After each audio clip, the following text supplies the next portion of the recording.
Okay.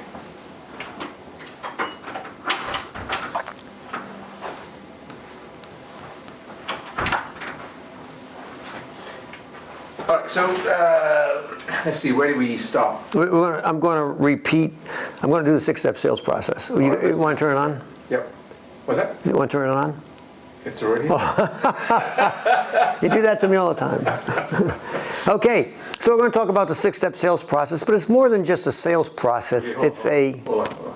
Oh, Let me just do that. should I start over? Yes. Okay. So we're going to talk about the six-step sales process. And it's more than just a process. It's a sales process. It's a process for generating new conversations with people, interesting conversations. We talked a little bit about the first step, which is positioning. Positioning is really important in beginning of any new conversation so that you know where the other person's at. You find out what their position is on the situation, on their daily activities, their events, where if they're an employee, where they're coming from. So the first question is always positioning. If it's a sales call, you say, so since our last meeting, Mr. Client or Mrs. Client, have you had any thoughts about what we talked about? And they might say something good, in which case you can continue the conversation. They might say something bad, like, no, we decided we're not going to do X, or we changed our mind, or we need more data. So now you know where to start from. So the first step is positioning, and there's 6 steps. The second step is fact-finding. Fact-finding, or feeling-finding, is all about questions. The who, what, when, where, why, and how questions. Typically, my question is, well, what would you like to accomplish in this meeting? You know, what is your big picture overview of your situation? The person doesn't always know what the big picture overview might be. They don't even know what they might want to accomplish in the meeting. But it's really, really important that you do a discovery process, so the third step, which is setting the agenda, can be done. These first 3 steps can be done in any order. Sometimes somebody walks in and just starts giving you facts. We haven't set an agenda, what we're going to try to accomplish. We haven't positioned the person to know where they're coming from. They just start spewing facts. This happens in long-term relationships with spouses or employees. They just come in and start, so-and-so did da-da-da-da-da. They start talking, and you have no idea what is trying to be accomplished. That's what the agenda is. What do we want to accomplish? And you need, in every meeting, to have an agenda. Sometimes the agenda might be just calm a person down. Sometimes it might be to make a decision. But whatever, you need to determine the agenda, at least yourself, and then you can repeat it back to the client. So the first step is usually positioning, where you're at. The second step is you start asking questions. What would you like to accomplish? And just because they tell you one thing, you have to use the magic phrase, the first secret sauce, which is what else? You have to ask them, what else do you want to accomplish? What else do you want to accomplish? And what else would you like to accomplish? Anything else? The reason is the client, the spouse, the employee has got to get everything off their chest. And if you try to interrupt before they've said everything they want to say, you're not going to make any progress. People just won't listen if they have something they want to say. Now, so you have to make sure they're fully heard. You fully heard everything that they want to say before you can move to the next step. Right, exactly. So you ask and ask and ask, discover. What else, until they say, that's it, nothing else.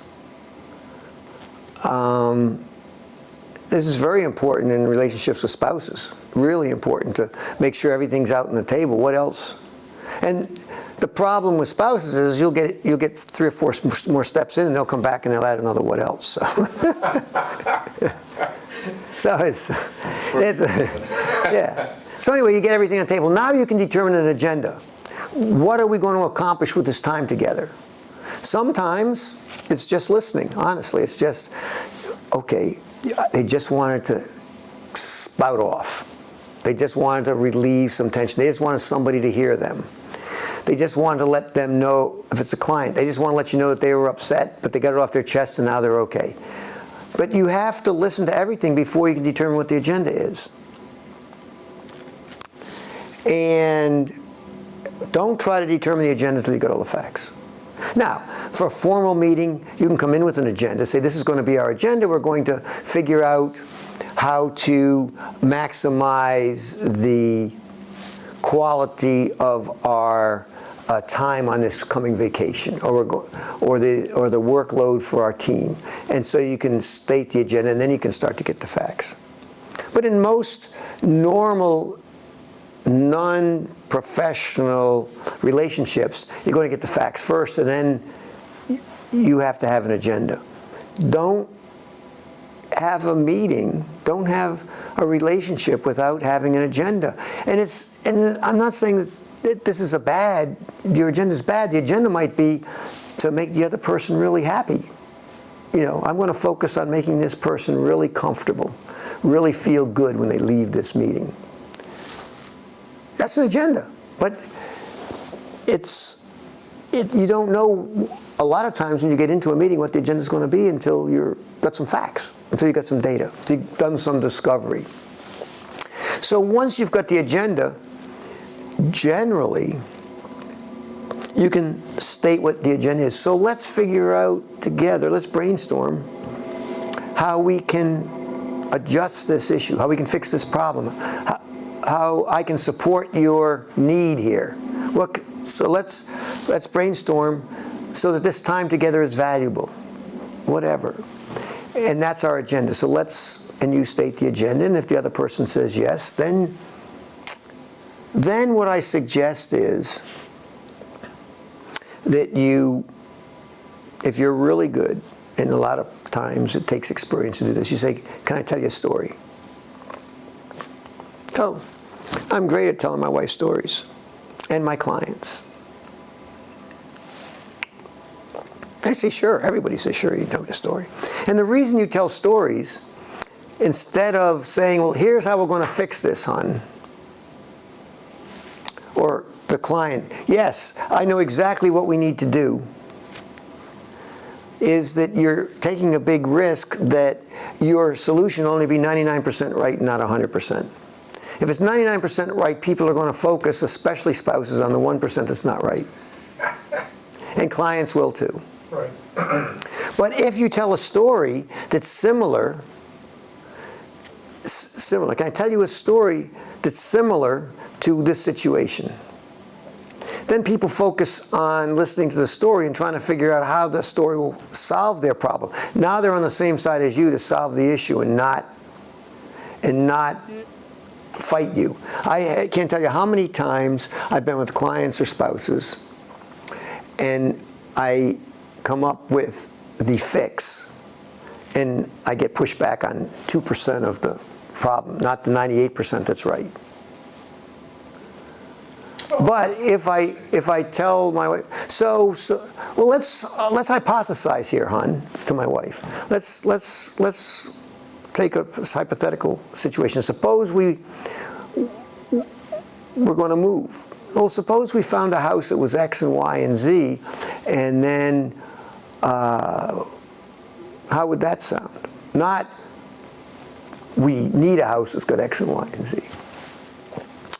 Or with a client, let me tell you a solution that worked for another client and see if it resonates with you at all.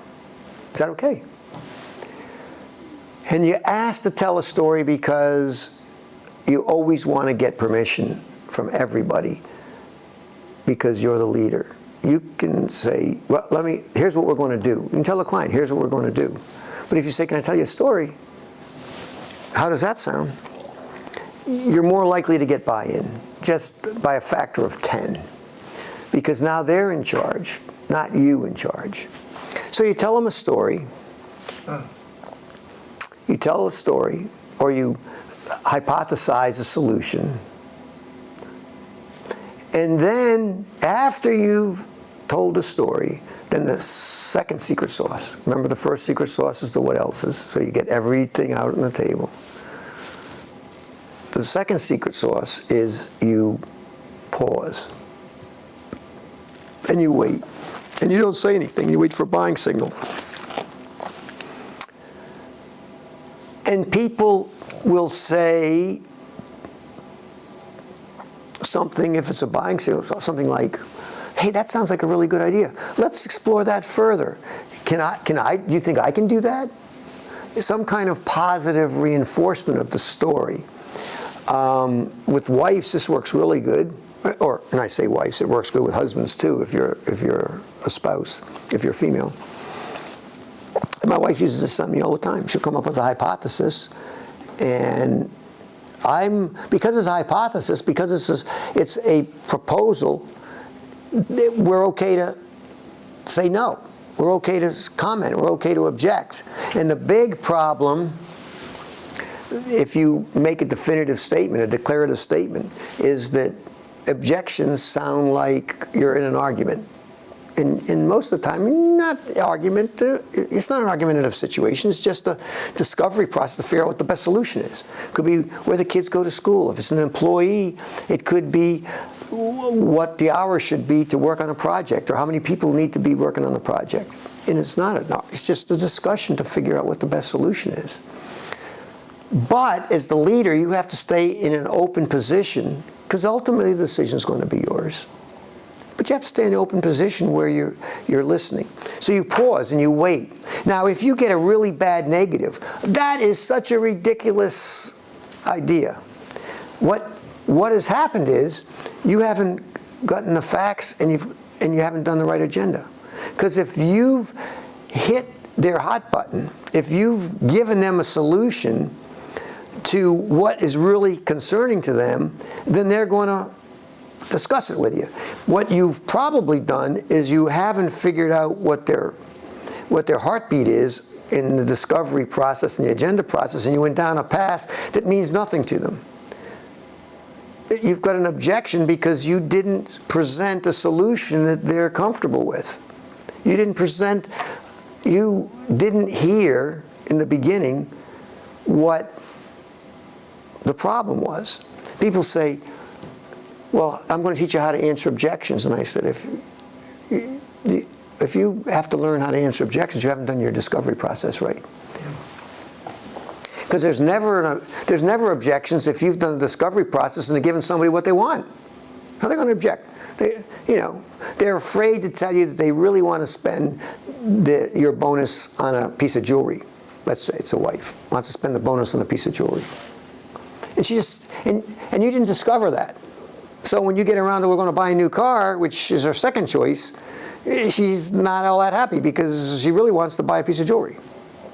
So that doesn't apply to everybody. It's hypothetical. Okay, you didn't do your homework.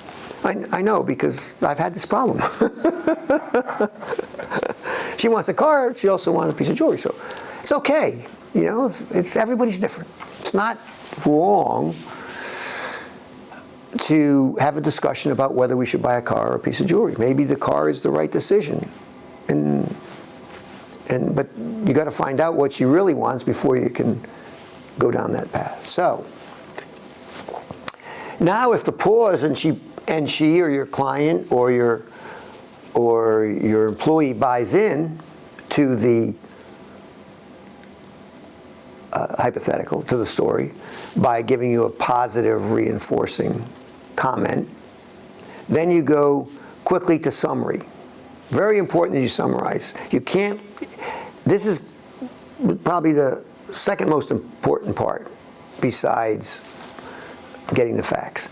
And the summary is, you go back to the beginning and say, okay, you came in here and you wanted to make sure that your financial security was set.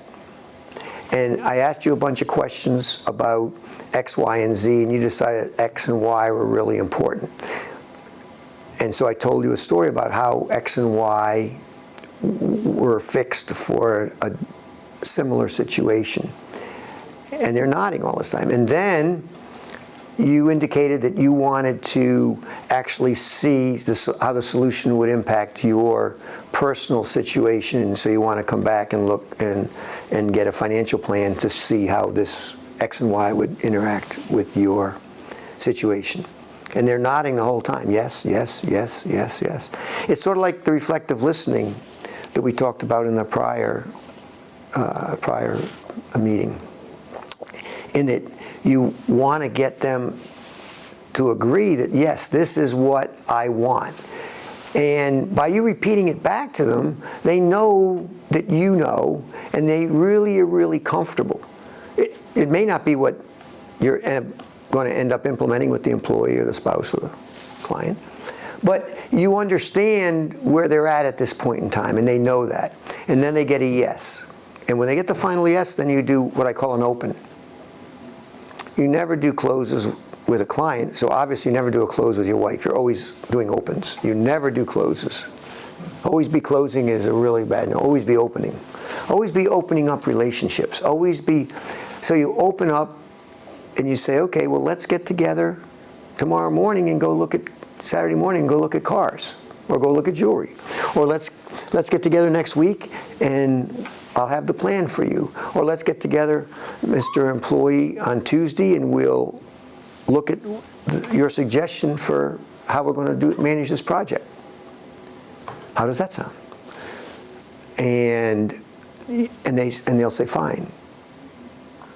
Especially if it's a client, by the way, just as a smattering of aside. If a client says, yeah, I'd like to meet next Thursday at 4 o'clock, and you know that you're leaving town that morning with your family on vacation, what do you tell the client? You say, oh, I can't meet you then. Or you've got another client meeting at 4 o'clock. You don't say, oh, I can't meet you. We say, okay. Just say, okay. Say, great.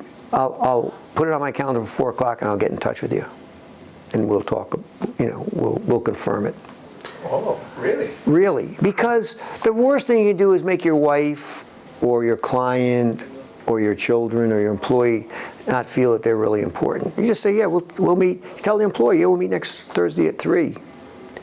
And then you call them up later that day, next day, a few days later, and say, hey, I got to go with my family somewhere. Always a good excuse. Or if it's or I got to meet with the boss. Or something came up, I really can't meet you at that time. Can we meet earlier or later? And you have another time. And the important thing is when they leave that meeting that they know that they're important. They know they've been heard. They know that you really care about them. And they know that you have discovered everything it is that they wanted to get across. And that's important in every meeting that you do with people that are important to you in your life. So always be opening is contextually, it's contextual to the fact that you're not trying to close the entire deal. You're trying to open to the next call to action, the next step, making them commit to the next step. Exactly. See, even if they say, yes, we're going to sign the papers, and they actually signed the papers at that meeting, or the wife and you came to a really important conclusion, you still want to do it open to the next situation. So we're going to actually go buy the car tomorrow, or we're going to we signed the papers, so let's review the whole process next week. You never want to close a relationship. You just want to always be opening new aspects of the relationship. And close sounds like it's over. Open keeps your mind always pursuing new opportunities for relationship, new opportunities with the client, new opportunities with your employee. Now, are there employees that have reached their limit and are a pain in the butt and that you don't want to spend any time with? Yes. there are employees like that, but you should probably get rid of them. Are there clients that you really don't want to meet with and that are a pain? Yes, we should probably get rid of them. Okay? You should have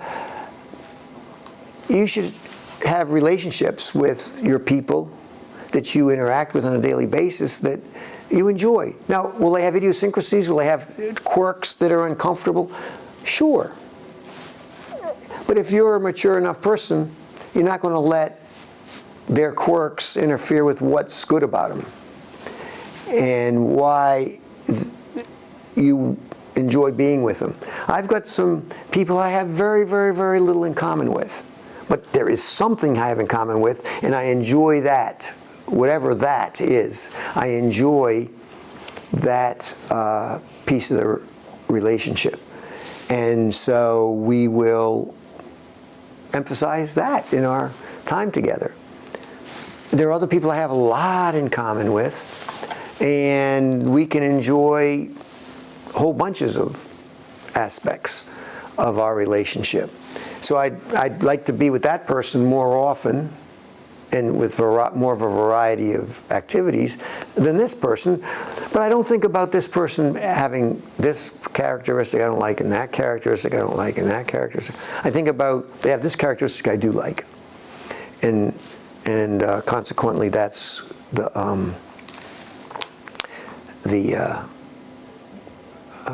what I focus on is how to open deeper and better aspects of them so that we can have a good relationship. So to summarize the 6 steps, so we've got positioning, we've got fact finding, then we agenda. Then we have the agenda. Yeah, and the agenda comes from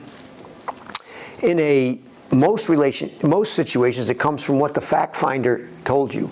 Then you can figure out what your agenda should be, or what their agenda is. Maybe they have an agenda, but they haven't.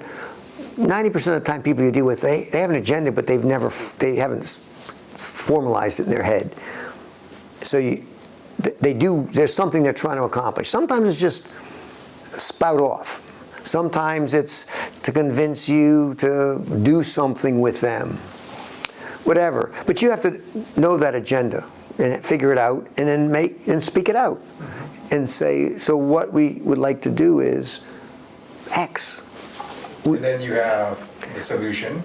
Write a story. The story.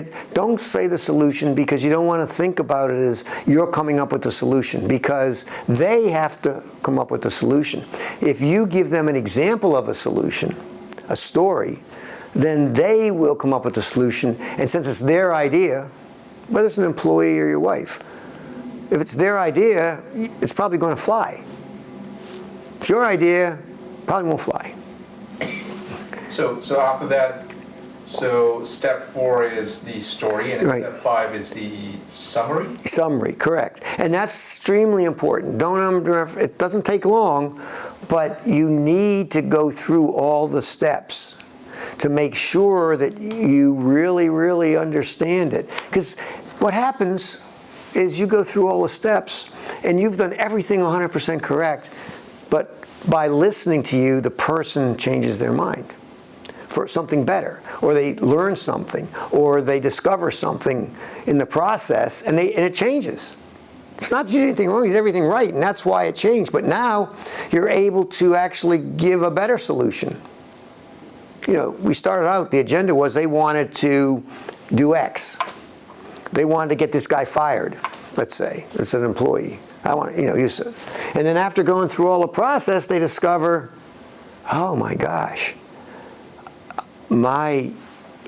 he was upset and yelled at me and because I didn't present the solution correctly to him. So now he doesn't want to get the guy fired. He wants to figure out how to be a better employee, maybe. So it changes in the agenda. The agenda could change, the solution could change, what they came in to talk about could change if it's an employee or a client, and a wife too, especially.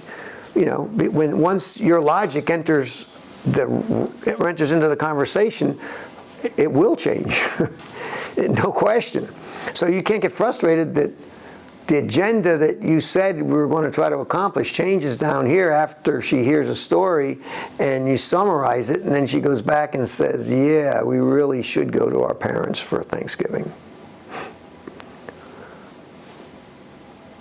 You know, you didn't try to make that the conclusion. It was just, it's a part of the discovery process. She discovered some stuff because of the questions. So if you've done everything right and it's different, then it's probably better.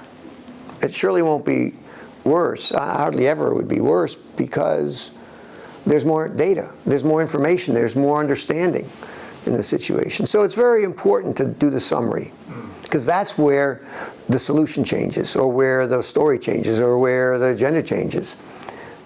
It's the confirmation of what we want to do, basically. Yeah. And then you finally reach the sixth step, which is the closing, opening. Opening, where you say, okay, so what we're going to do then is we're going to meet tomorrow and we're going to do X, Y, and Z. Right. So, and we're going to do this summary, whatever the summary is. We're going to buy the car. We're going to talk to the other employee. We're going to show you a financial plan. Whatever the relationship, whatever it is that is trying to happen in the relationship. But the whole process, I just call it discovery process, because it's all about asking. Even the summary process is asking. So you came in and we said this, and then you said this, right? And they nod in their head. And then you did this, and then I told you a story, and then you said that you'd like to do X. Yes. Okay. So when would you like to do X? Then they give you and then you open it up and say, okay, we'll meet tomorrow and we'll go do X. So it's a constant question. The only time that you talk is for about 10 minutes. I mean, the only time you declarative is the 10 minutes you're telling the story. Or that you're giving an example, or that you're hypothesizing, or that you're suggesting. And you got to keep it always keep it in the suggestive mode, in the idea, in the brainstorming mode. A great word to use, three great words I like to use all the time is brainstorm, because it's a collaborative. Let me tell you is lousy, or you tell me is not so good either. It's let's brainstorm, let's work on it together. That's how you develop a relationship. You develop a relationship through shared experiences. And brainstorming is a shared experience. So your relationship gets stronger, especially with everybody, employees, spouses, clients. So brainstorming is an extremely powerful tool, word, way to talk about an issue. We'll brainstorm it. Well, I guess the client or the spouse or whatever is able to take ownership of the solution, right? They feel like they were part of the process that created the solution or created the next step. Remember what I said a few minutes ago. If you tell a story, then the solution is theirs. Right. They come up with the solution and you just agree with it. Mm-hmm. So it's not that they take ownership, it's theirs. Mm-hmm. And you've managed people, a lot of people. You know that if the employee comes up with a solution that's going to be implemented, the probability of it getting implemented correctly is a lot stronger than if you tell them what to do. Right. And you only tell them what to do when there's a time crunch. Otherwise, as a manager, you've told me this yourself. You much rather that they came up with a solution. It takes a little longer to get there. To get to that point where they can come up with a solution, because you've got to lead them to it a lot of times. But if it's their solution and they own it, then it's going to get implemented. And it's the same with employees, it's the same with wives, and same with clients. If they own it, it's going to get done, because it's their idea. So that's the focus, is to focus on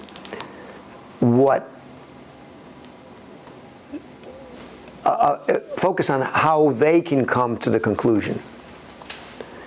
Very cool.